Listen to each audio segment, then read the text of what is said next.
Welcome to this 400-level session on Enterprise Cybersecurity Architecture.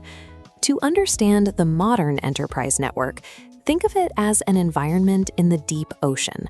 As your data volume and operational complexity grow, the external pressure on your infrastructure increases in a steady, lethal gradient. In this environment, security is not a discrete product you buy. It is a structural emergent property, the result of how a system is architected to handle that immense pressure. We will navigate this by examining 5 foundational axioms of security architecture and identifying one catastrophic anti-pattern that frequently leads to systemic failure. These principles are the mandatory prerequisites for deploying high-stakes technologies like agentic AI into a production environment. I'm representing the team at Treecapital AI, and we're going to break down the technical rigor required to sustain these systems. In the deep ocean, the difference between a system that scales and one that collapses is entirely a matter of architectural integrity. We begin with Principle 1, Defense in Depth. The traditional castle model, relying on a single hardened perimeter, has been rendered obsolete by modern attack vectors. Defense in depth assumes the perimeter will be breached. Its objective is to eliminate single points of failure by layering independent security controls. At the outermost layer, we focus on the endpoint. This involves multi-factor authentication and mobile device management to ensure that every device trying to connect is already compliant with corporate policy. The middle network layer uses firewalls and mutual TLS protocols to authenticate internal traffic.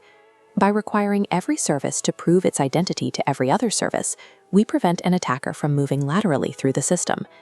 Finally, the deepest layer secures the data itself. We employ KMS envelope encryption, ensuring that even if the network and identity layers are compromised, the actual payload remains a useless encrypted mass. This creates a cumulative obstacle course. Each layer requires a different specialized tool to bypass, exhausting the adversary's resources before they reach the core. If a single control fails, the architecture is designed to fail safe, maintaining the integrity of the layers beneath it. Layered defense requires precise control over who moves through those layers. This is Principle 2, the principle of least privilege. We grant access rights restricted to the narrowest possible scope needed for a specific task. Scope is also a function of time. Access must be temporal, granted for the duration of the task, and revoked the moment that task concludes. We extend this to the infrastructure itself through system hardening. By removing every unused service, like unneeded FTP or SSH ports, we eliminate potential entry points before they can be exploited. We must actively combat privilege creep, where users accumulate broad, permanent access rights just in case they might need them for future projects. To prevent any single user from having too much agency, we apply Principle 3, Separation of Duties. We ensure there is no single point of control for critical operations. This forces collusion.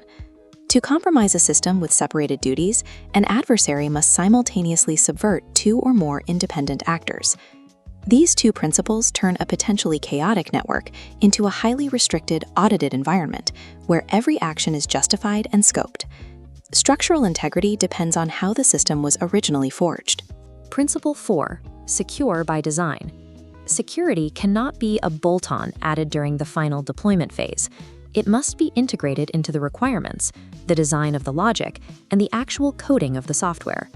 The goal is to produce software that is functionally secure out of the box, rather than relying on later configuration to fix inherent vulnerabilities. However, a secure system must also be usable. Principle 5, Keep it simple, stupid. Complexity is the enemy of security. If a security protocol is too difficult for a legitimate user to follow, they will inevitably find a way to bypass it, creating a new, unmonitored vulnerability. An effective architecture is complex enough to deter an adversary, yet simple enough that an authorized user can follow the rules without friction. The architect's task is to find the equilibrium between mathematical rigor and operational simplicity to ensure that security policies are actually practiced. To maintain that rigor, we must avoid the fatal anti-pattern, security by obscurity. This is the mistake of relying on secret knowledge, like a hidden algorithm, to protect a system. Obscurity creates a black box that fails catastrophically the moment its internal design is reverse engineered or leaked. Instead, we build on Kirchhoff's principle, the foundation of modern cryptographic architecture. This principle states that a system must remain secure even if an adversary knows every single detail of its design, provided that the specific cryptographic key remains private. Historically, proprietary black box algorithms that aren't open to public scrutiny are the most likely to contain fatal hidden flaws. That is why we rely on peer-reviewed open primitives like AES and RSA.